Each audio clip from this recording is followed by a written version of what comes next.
T'as vu la taille qu'il fait? Un dauphin est une proie inestimable.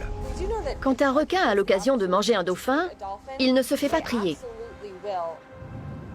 En réalité, c'est une proie extrêmement prisée des requins. Comme beaucoup de mammifères marins, le corps du dauphin contient de la graisse qui procure une grande quantité de nutriments. D'après les blessures du dauphin, il semble qu'il aurait été attaqué par derrière et par en dessous. Il vient de passer avec le dauphin dans sa gueule. Comment le requin a-t-il trompé la vigilance du dauphin? Les dauphins sont des animaux très rapides. Ils peuvent semer un requin facilement, surtout au large ou en profondeur. Pour comprendre comment les requins parviennent à attaquer ces animaux furtifs, les chercheurs se rendent sur une plage qui offre un point de vue unique sur les dauphins de la baie Shark. Nous sommes actuellement à la plage de Monkey Mia dans la baie Shark. Depuis 20 ans, les interactions entre les requins et les dauphins font l'objet de recherches dans les domaines de l'écologie et de la biologie.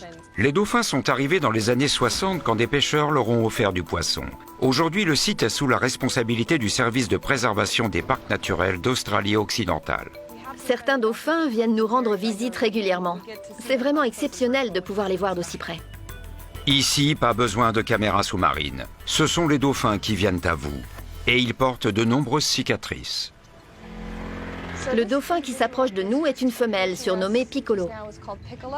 Sur son dos et sur sa nageoire dorsale, on voit clairement des cicatrices qui ont été infligées par un requin.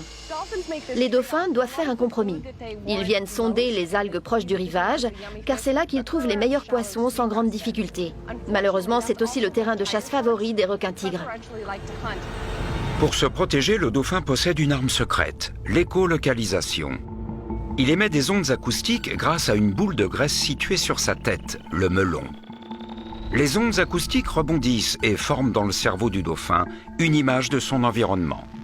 L'écolocalisation permet au dauphin de voir dans le noir ou dans un environnement peu éclairé. C'est un peu comme un radar ou un sonar. Mais ce super pouvoir a ses limites. Un peu comme le faisceau d'une lampe torche, le sonar permet au dauphin de ne voir que devant lui et sur les côtés. Par conséquent, s'il se fait attaquer par derrière ou par en dessous, il ne verra pas le prédateur arriver.